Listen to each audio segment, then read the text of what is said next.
Your physiological strength in many ways is the foundation for your psychological balance.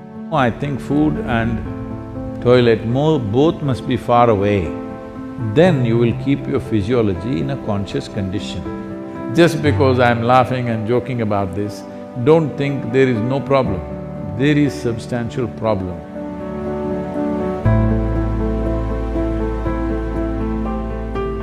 Sadhguru, during the lockdown, we have gained a lot of weight from overeating and no physical activity.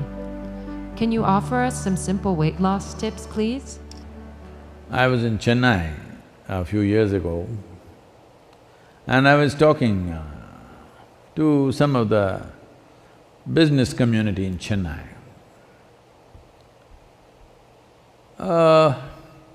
They were not particularly obese or something, but little, trying to imitate the planet. Not by being on a spin, in form, I mean. So I said, as a generation of people, look at your condition. If I had come to Chennai 50 years ago or 100 years ago, in what physical form people would be, in what level of physical fitness they would be, ordinary people I'm talking about. I'm not talking about gymnasts, sports persons, not those kind of people, ordinary people on the street. Or even now, in what kind of physical strength and condition people are in rural India, for example. I said, see, suppose it so happened, you were walking on the street and you saw a tiger, a wild tiger, hungry one. How many of you can at least climb a tree? And this is a spectacular show, a tiger on a Chennai street. This is not a everyday happening, it is something you must enjoy. But how many of you can climb a tree, which is the trunk of it, usually the city trees, what is on the avenues and stuff, is not more than 8 to 12 feet. How many of you can climb this 8 to 12 feet and sit on a branch and enjoy the wildlife view? No. Only those guys who are doing the menial jobs, the guy who is sweeping the street, maybe he will go sit on the tree and watch how wonderful a breakfast you are. Why have we become like this? It's not that tiger is… where is the tiger going to come? That's not the point. Why are you in this condition that you cannot do anything physically anymore? All you can go to office and come back. Those things are also necessary in today's world, but is it not important that you are in some way physically competent? Physical competence is a reflection of your physiological strength. And your physiological strength in many ways is the foundation for your psychological balance. It is no more in question. Your physiological strength is the foundation for your psychological balance in many ways. We've always been saying this, the yogic sciences, but people have been laughing at it because everything is keyhole. People say brain is a separate study. That's why yesterday I confessed with all the neuro experts, see, I don't have a brain. At least most of the time it's not working. I keep it off. There is enough from the tips of my hair to my toes. There are enough cells with enough memory and intelligence, they will do my life. I have disciplined them nicely. They will do my life the way I want. Because a large part of day-to-day work and day-to-day functioning is just a repeat work. All you need is a clerk. You don't need a super brilliant person to do all these things. So I've trained them and they do their work. I don't have to think how to eat, how to sit, how to stand, how to breathe, nonsense. It just happens by itself because a very stable and effervescent physiological condition is very, very important to have a certain level of psychological freedom. Otherwise, every little thing you do, you have to think. Once you think, inevitably you're confused about every damn thing that you do. Now, you're talking about because of virus you ate too much. This is not because of virus you're eating too much. This is a kind of a compensatory activity that, you will see this in the cinema theaters and everything. If you have nothing to do, never before in the history of humanity was food simply available like this all the time. It's a wrong thing that everywhere you walk there is food. It should not be. I see some of the corporations in America are organizing like this. Food and toilet should always be within whatever 50 feet or 100 feet, something they've fixed, 50 feet I think. Within 50 feet of wherever you are, there must always be food, and that food is usually 1 month old, of course, and there is a toilet. No, I think food and toilet both must be far away. Then you will keep your physiology in a conscious condition. Everywhere there is toilet, it's not good because body has certain resilience. You wanting to run to the toilet is not just physiological, sometimes it may be when the body, at some time it is disturbed, at that time it may be. Otherwise, in normal conditions, it is more a psychological condition than a physiological condition. That all the time you want to message, not because you have something very significant to say, it is simply because it's a release.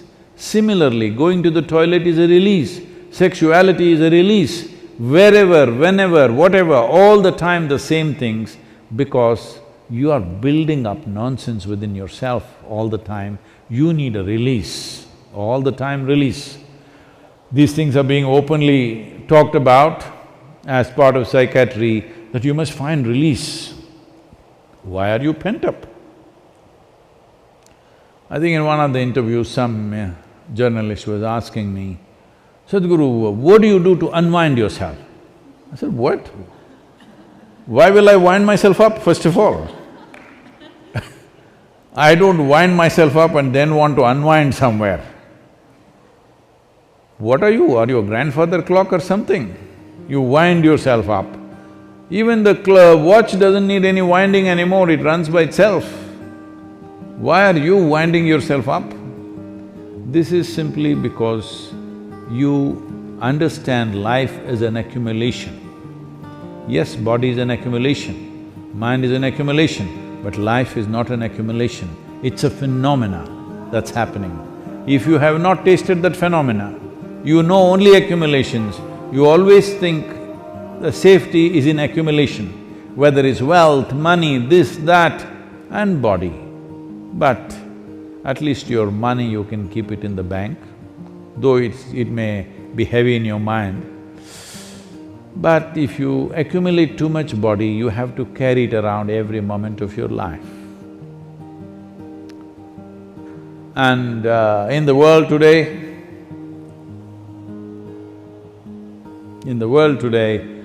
30% of the population is malnourished, and around the same percentage of people are obese, overweight. See, you can fix it. The world's problems of malnourishment, you can fix it. So, this practice is there in the Isha Yoga Center. Whenever cause comes up, when Isha Vidya, educating rural children, raising funds for it became a problem, then many people in the yoga center took this up. on Wednesday evenings I won't have dinner and let that money go to the children.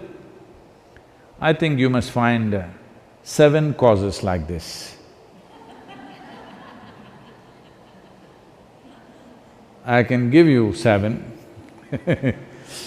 Monday for Rally for Rivers, Tuesday for Kaveri Calling, Wednesday for Isha Vidya, Thursday is called Guruvar, this is for your Sadguru. Friday for Devi, because that's her day. Saturday, you have your dinner, I'm reducing 1 day. Sunday, for Jnanalinga. Like this, you find 7 or at least 6 causes where 6 dinners you give away. Morning you eat, all right? 10 o'clock in the morning you eat well, and again eat 10 o'clock tomorrow morning. And also, because you need to keep social distancing, drive out of the town and walk back. Get into your bus, buy a ticket for 10 kilometers away and just walk back. Best you go without your phone and your wallet, so that you have to walk back. Do something, come on.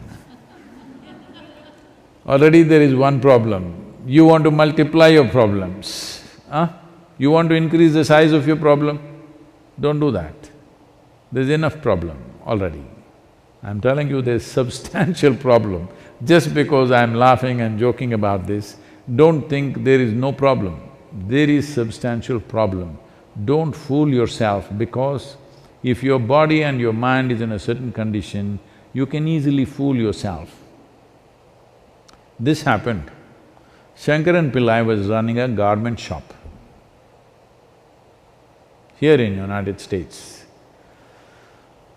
And a lady came to buy some kind of a pullover. So, he promised her it is 100% wool. She took it, went home. The next day she came back and she said, "You said it's 100% wool, but here the label says it is made in Bangladesh and it's 100% cotton."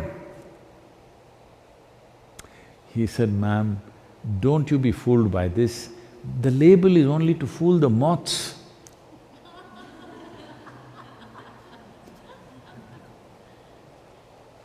Like this, there are so many labels all over the world, don't go by that. This is a simple experiment you must do, all of you who are sitting now on the floor, when you get up, you must use only 2 limbs to stand up. All of you, in your life you must keep this up however old you are. This is a simple test for you. You sit down cross-legged and when you want to stand up, you use only 2 limbs. That means you don't do 4-wheel drive. Just get up with your legs. This much fitness at least you must manage. If you can't climb a tree, there are not enough tigers to, for them to roam in your city. If you can't climb a tree, it's okay, but at least you must be able to stand up. This much fitness you must maintain. Please do that for yourself.